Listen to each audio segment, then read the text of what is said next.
Muy buenas noches, doctor Segovia y compañeros. Bienvenidos a esta presentación del grupo 4 que tiene que ver con el tema de costo de capital, análisis optimizante del proyecto, TIR y BPN. Esta presentación estará a cargo de los doctorandos Javier Medina, Adit Pérez y quien les habla, Vanessa Pertus Peralta. Iniciaré abordando lo que tiene que ver con costo de capital.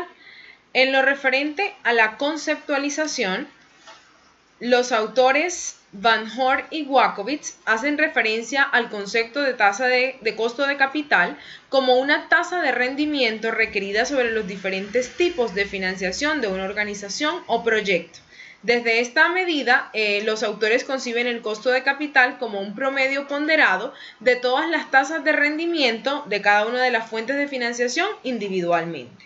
De la misma manera, Mesa en el 2017 homologa el costo de capital al costo de financiamiento, definiéndolo como lo que cuesta financiar los activos de la empresa y representa la rentabilidad mínima que estos activos deben producir, bajo la premisa o la perspectiva de que todo negocio para comenzar requiere una inversión de diferentes fuentes y cada una de esas fuentes tiene un costo asociado.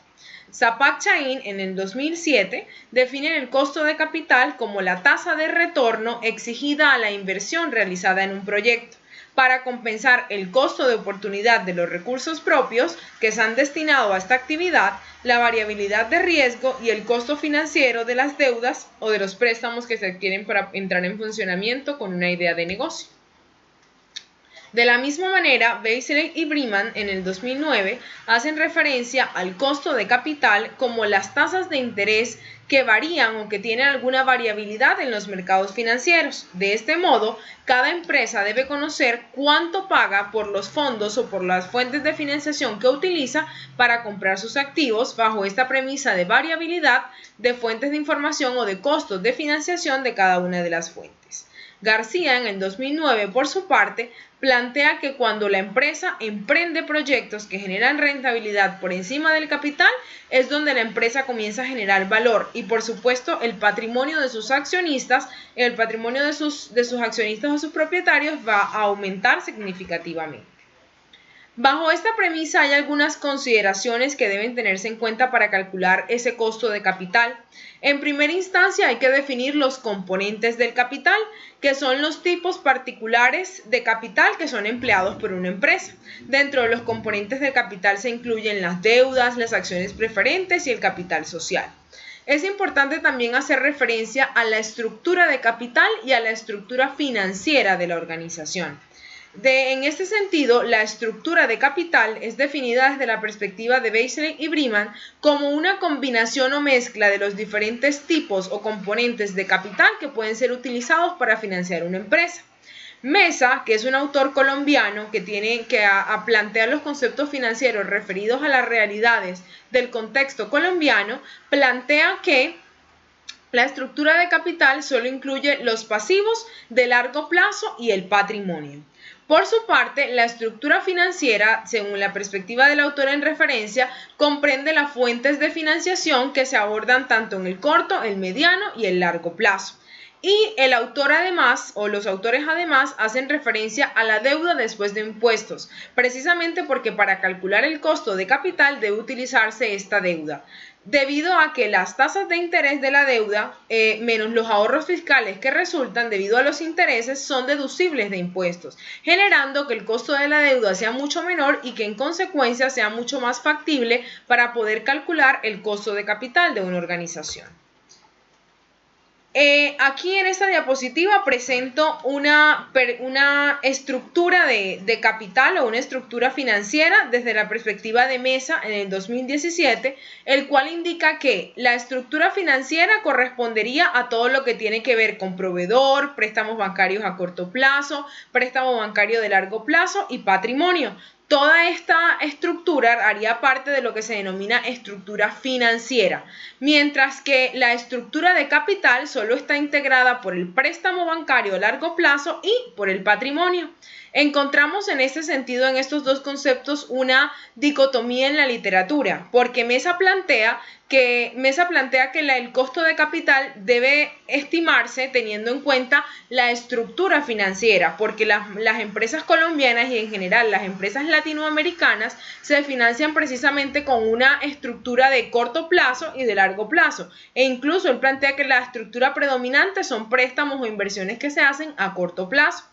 Algunos otros libros de matemáticas financieras o de finanzas avanzadas hacen referencia a que el costo de capital debe calcularse con la estructura de capital, haciendo referencia a que la mayoría de las empresas se financian con préstamos de largo plazo.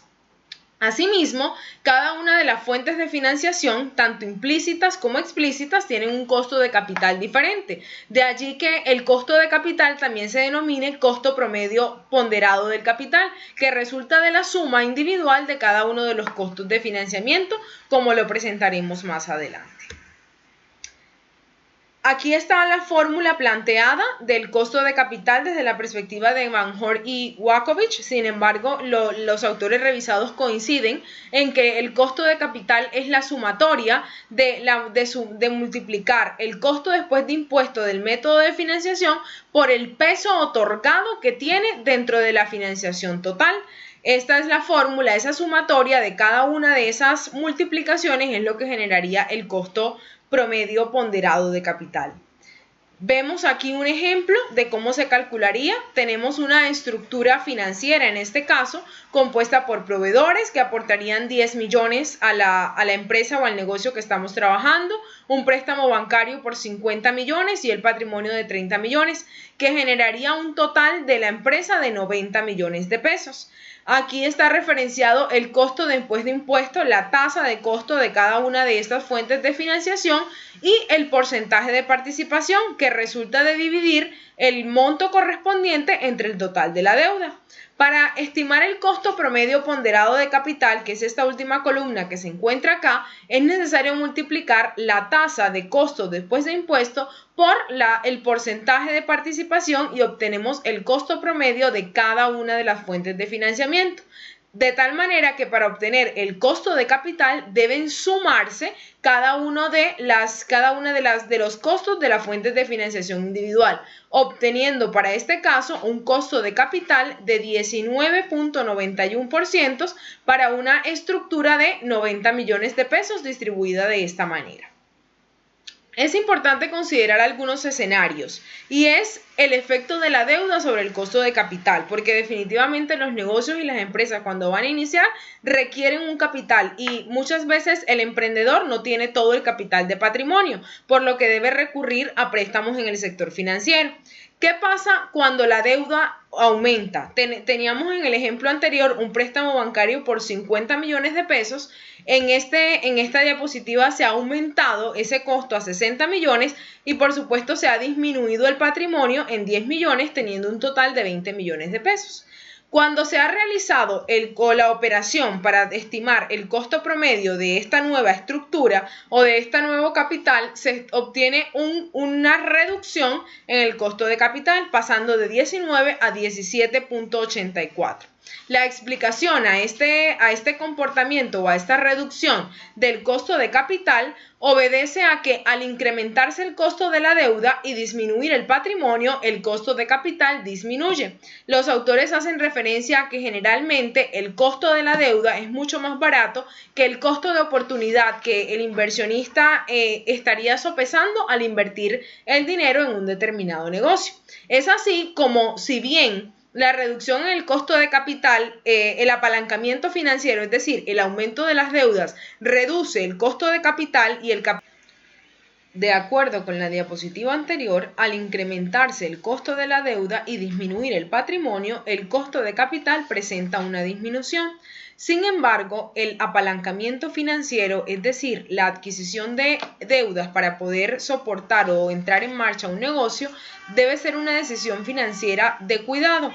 en tanto que aumentar significativamente el costo de la deuda puede implicar un efecto de insolvencia financiera o de iliquidez para una organización. En consecuencia, es importante tener en cuenta que se debe incrementar tanto el costo marginal de la deuda como el patrimonio y debe revisarse significativamente el nivel de rentabilidad o de producción de ingresos que está generando la organización para tener un balance, una estructura óptima de capital y deuda que permita establecer una organización o un desarrollo efectivo de esa determinada negocio, proyecto o emprendimiento. En este sentido, Mesa agrega que los activos de una empresa se deben financiar con una mezcla de pasivos y patrimonio que minimice su costo de capital, pero que no comprometa su liquidez. En consecuencia, antes de una empresa endeudarse, es preciso verificar detalladamente el flujo de fondos y verificar si estos cumplen o van a generar las rentabilidades para poder cumplir con los compromisos financieros que se adquieren en un determinado momento. De esta manera es importante conocer las funciones del costo de capital, cuáles las ventajas o cuáles son las utilidades de poder estimar este valor o este factor financiero. En primera instancia, el costo de capital nos permite conocer la rentabilidad mínima de una empresa o de un proyecto. Igualmente permite conocer el mínimo de las utilidades operativas de las empresas. Además, es un insumo muy importante para calcular el valor económico agregado y se utiliza además en la evaluación de proyectos de inversión, dado que se constituye en la tasa de descuento para calcular el valor presente neto de una determinada iniciativa.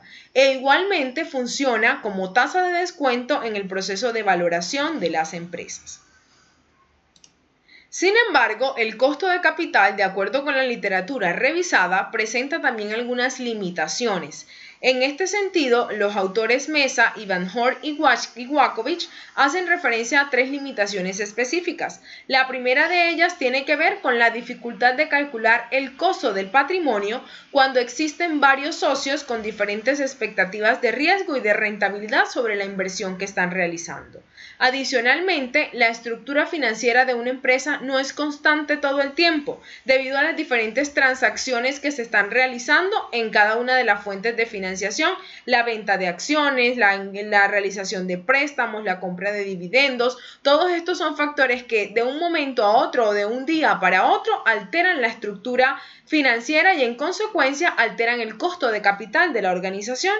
Y adicionalmente, el costo de capital no funciona como un criterio de aceptación cuando las propuestas de inversión tienen diferentes niveles de riesgo. Cuando se está evaluando una cartera o un portafolio de proyectos y cada una de estas propuestas tienen niveles de riesgo diferentes, el costo de capital no funciona como un criterio único de aceptación. En este caso, se debe formular un criterio de aceptación específico para cada una de las propuestas que se está evaluando. Los autores Van Hort y Wachovich proponen para este caso un modelo de fijación de precios de activos de capital como la herramienta o como la alternativa más adecuada para poder valorar financieramente proyectos con este tipo de características. Presento la bibliografía que consideré para desarrollar esta parte de la exposición. Les agradezco su tiempo y los dejo en compañía de Adit Pérez, quien abordará el tema de análisis optimizante de proyectos. Muchas gracias. Muy buenas noches, doctor Segovia. Muy buenas noches, compañeros. Continuamos esta presentación con el tema de análisis optimizante del proyecto. Desde el punto de vista financiero, muchas veces solo el valor actual neto o valor presente neto no es suficiente para poder determinar dentro de un portafolio de inversiones cuál es el camino a seguir. Lo que nosotros tenemos que encontrar es la forma de seleccionar o de escoger dentro de un abanico de posibilidades, seleccionar el mejor proyecto o el que le va a dar la mejor rentabilidad a nuestra organización, a nuestro proyecto, exclusivamente desde el punto de vista financiero. Evidentemente, cuando vamos a considerar las comparaciones de los diferentes proyectos, es posible que algunos factores como el riesgo o como el mismo deseo de los gerentes de la organización vayan a tomar la decisión de uno u otro proyecto. En este caso, nosotros nos vamos a concentrar por los próximos 10 minutos en los parámetros financieros que nos podrían ayudar a tomar esa decisión. De acuerdo al autor, nosotros vamos a basarnos en 3 perspectivas iniciales. momentos óptimos, tamaño óptimo y una combinatoria óptima de los proyectos. Cuando estamos hablando de los momentos óptimos, lo que debemos realizar es poder identificar en qué momento debo hacer la inversión. Cuando nosotros tenemos un conjunto de proyectos y vamos a evaluar si se ejecutan o no, inicialmente tomamos el valor actual neto. Vamos a traer a la fecha de hoy todo el flujo de ingresos, de capital y de rentabilidad que va a tener el proyecto a lo largo de su ejecución. Al traer al valor presente neto ese portafolio de proyectos, vamos a seleccionar aquellos que tengan una posibilidad positiva, dado que eso me indica que son buenas propuestas. Pero ¿cómo determino cuál de esos debo realizar? Inicialmente vamos a tener una aproximación que consideramos la rentabilidad inmediata. En este caso, dado un ejemplo que tenemos 5 proyectos, al traerla al valor presente neto, evaluamos dentro de esas 5 qué sucedería si nosotros postergamos la ejecución de un proyecto por un periodo de tiempo. ¿Por qué? Algunas veces los flujos de ingresos de los proyectos a largo plazo nos permiten tener una rentabilidad mucho más alta que si lo que se realiza en los primeros momentos. Eso determina que inicialmente los capitales que voy a invertir en ese proyecto no van a tener una rentabilidad tan alta hasta que no se llegue a ese largo plazo. Incluso es posible que el hecho de postergar la ejecución del proyecto cuando no tengo unos beneficios altos en las primeras etapas o los primeros ejercicios del proyecto, puedo tener esos dineros, ahorrarlos y poder hacer una inversión posterior en otros proyectos o en el mismo proyecto con una inversión inicial mucho más alta, haciendo que el primer periodo no sea tenido en cuenta y más bien voy a empezar a tener mayores ganancias a partir de la postergación del proyecto.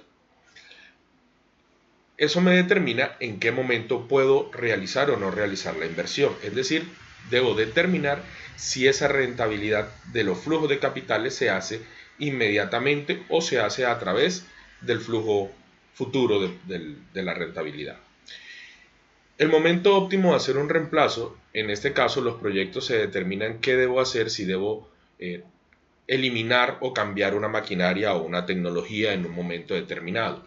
En este caso lo que nosotros vamos a hacer es evaluar, traer a valor presente neto, nuevamente las dos opciones, las posibilidades de seguir trabajando con el equipo, con el trabajo que estoy haciendo, o modificarlo, invertir en una nueva tecnología y ver si eso a largo plazo me va a incurrir en algunos ahorros o voy a tener una mejor rentabilidad.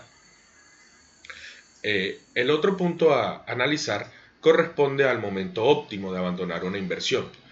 Algunos tipos de proyectos, algunos tipos de inversiones crecen su rentabilidad a lo largo del tiempo. Por ejemplo, cuando estamos haciendo inversiones en semovientes, en ganado o, por ejemplo, la madera, los árboles. En este caso, si yo dejo crecer más los árboles, pues los árboles cada vez tendrán mucha más madera para vender y de esa forma pues voy a tener una mayor rentabilidad. Igual sucede con los animales, con el ganado. Si uno compra el ganado joven, se le da alimento, nutrientes, sales y cuidado, pues evidentemente van a subir de peso y voy a poder venderlos por un mayor precio en la medida que el tiempo avanza. Sin embargo, es evidente o debe ser evidente para nosotros que este valor incremental de las ganancias que está teniendo una determinada inversión a lo largo del tiempo es posible que no sea incremental todo el tiempo.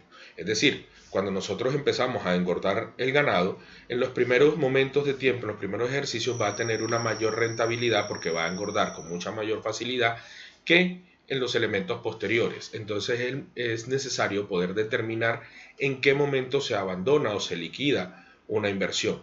En este caso lo que vamos a realizar es nuevamente traer a valores presentes cada una de las diferentes inversiones en los diferentes momentos que tiene el ejercicio.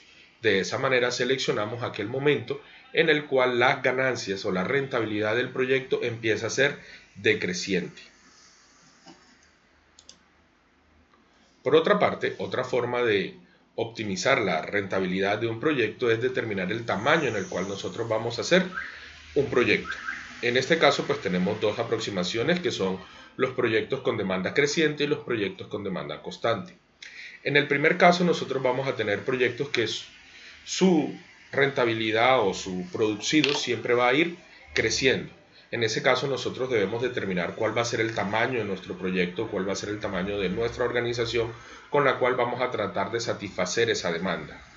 Evidentemente esto va a ir relacionado específicamente con los valores marginales del ejercicio financiero.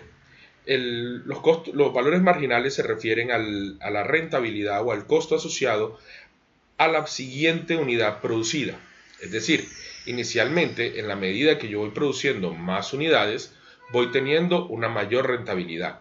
Pero llega un momento que la producción del siguiente elemento va a tener una menor rentabilidad que la anterior. Nosotros debemos identificar ese punto en el cual las inversiones van a dejar de ganar lo que venían ganando antes y determinar ese tamaño como el valor adecuado para realizar el proyecto.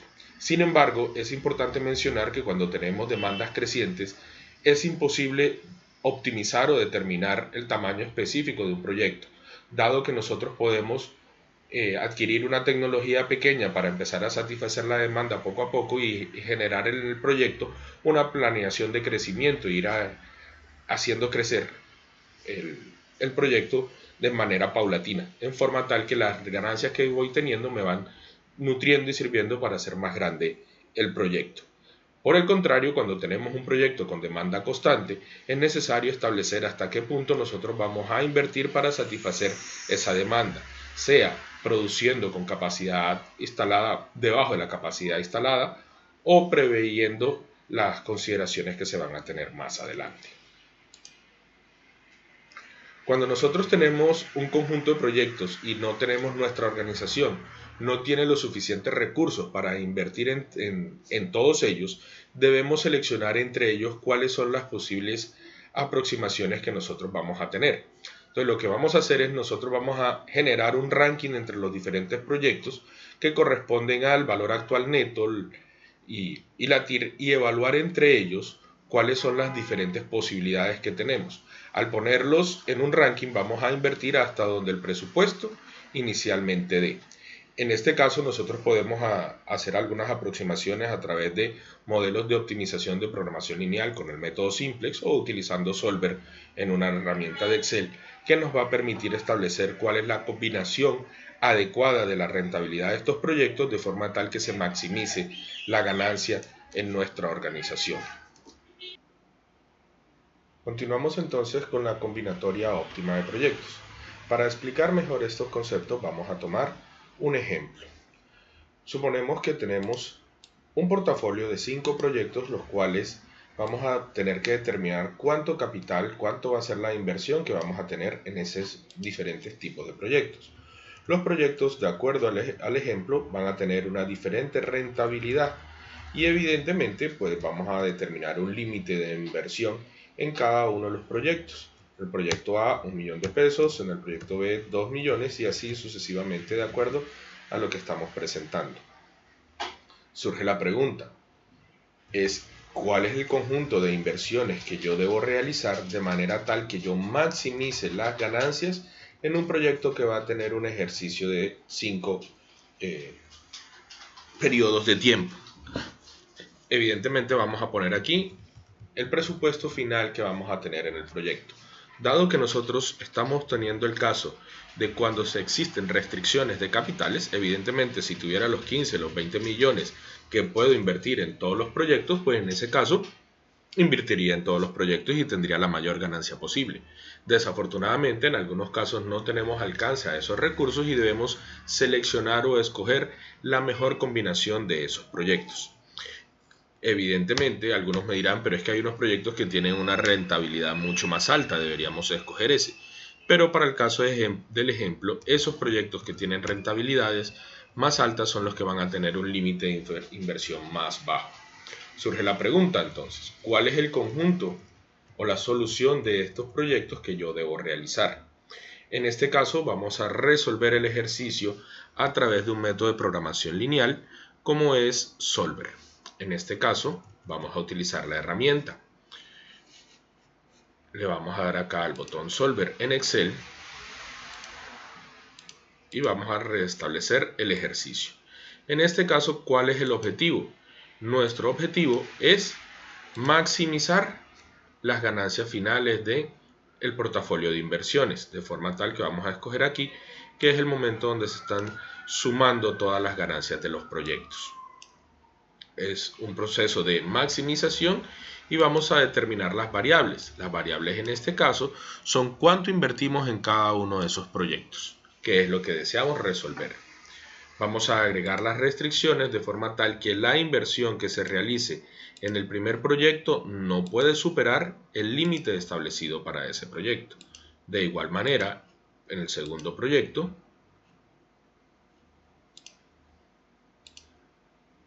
en el tercer proyecto, en el cuarto proyecto y en el quinto proyecto. Además, hemos identificado que la inversión que realicemos en todos los proyectos no puede superar al presupuesto inicial que hemos definido. De forma tal que ya tenemos el conjunto de restricciones que validan nuestro proyecto. ¿Cuánto es lo que debemos tener? ¿Cuáles son las variables? ¿Dónde están las restricciones? Seleccionamos el método Simplex para resolverlo y la herramienta realizará su trabajo.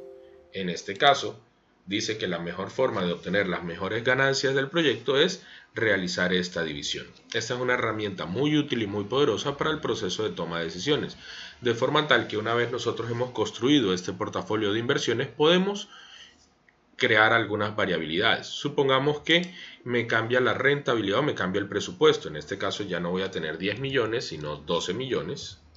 3, 1, 2, 3. Lo único que tengo que hacer es volver a lanzar la herramienta de solución y voy a tener una nueva distribución de inversiones en el proyecto, de forma tal que tengo la mayor ganancia posible. ¿Qué sucede si, por ejemplo, se me reduce el capital para invertir? En este caso vamos a poner 7 millones y volvemos a lanzar la herramienta.